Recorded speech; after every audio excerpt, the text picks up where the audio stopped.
Syederalun sungguh tega. Oknum Gen Z1 ini nekat membakar rumahnya sendiri, diduga lantaran tidak diberi modal nikah oleh orang tuanya.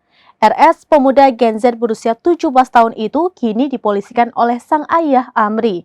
Amri melaporkan RS yang merupakan anak kandungnya atas dasar kesaksian warga yang melihat gerak-gerik mencurigakan RS sebelum api membakar habis rumah milik Amri. Berikut informasi selengkapnya untuk Anda.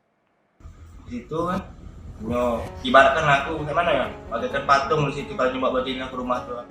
Syederalun, kebakaran rumah Amri di Jalan Kelompok Tani RT 2 RW 4 Kelurahan Tebing Tinggi Kecamatan Tebo Tengah Kabupaten Tebo Jambi pada Sabtu 4 Februari 2023 pagi berujung ke polisi.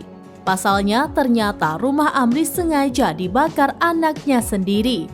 Tepat usai kebakaran, Amri melaporkan anak kandungnya, RS berusia 17 tahun yang akhirnya ditangkap polisi.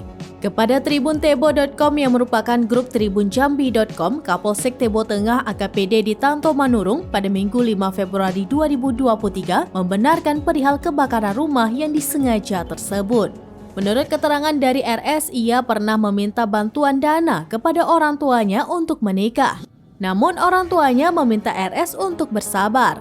Berdasarkan informasi dari warga, pada saat kejadian warga melihat RS mondar-mandir membawa jerigen untuk membakar rumah ayahnya. Oleh sebab itu ayah RS langsung melaporkan ke polisi untuk segera menangkap anaknya yang telah membakar rumah.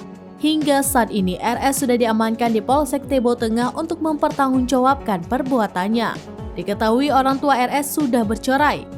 Menurut keterangan warga, kebakaran terjadi pada Sabtu 4 Februari 2023 sekitar pukul 8 waktu Indonesia bagian Barat. Warga sekitar menyaksikan api tiba-tiba muncul dari dalam rumah Amri dan langsung membesar. Menurut keterangan saksi, pada saat itu rumah tersebut terbakar, pemilik sedang tidak berada di tempat.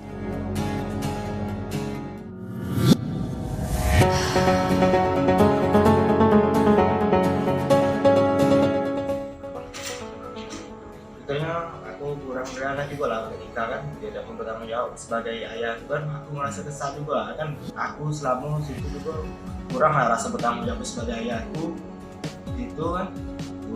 Ibaratkan aku gimana ya, bagaikan patung di situ kalau nyoba bawa ke rumah tuh, aku mengatakan selama kau terbakar itu kapan muncaknya tuh? Memang udah lama itu niat kamu itu? Ya memangnya tuh udah lama lah, memang timbul kesal tuh gara-gara kecil aku nak pas aku nikah tuh, si aku nak nikah tuh kan rapat-rapat demi rapat nangan aku terus, jadi kan timbul kesel apa tuh kan, aku ngomongnya elok. Pakai apa kamu bakarnya? Pakai korek dengan aku kayu nempel. Pakai minyak itu? Ya, minyak 3 liter. Demikian informasi terkini, Syederalun, saksikan terus beragam informasi menarik lainnya di kanal YouTube dan juga Facebook seraminus.com.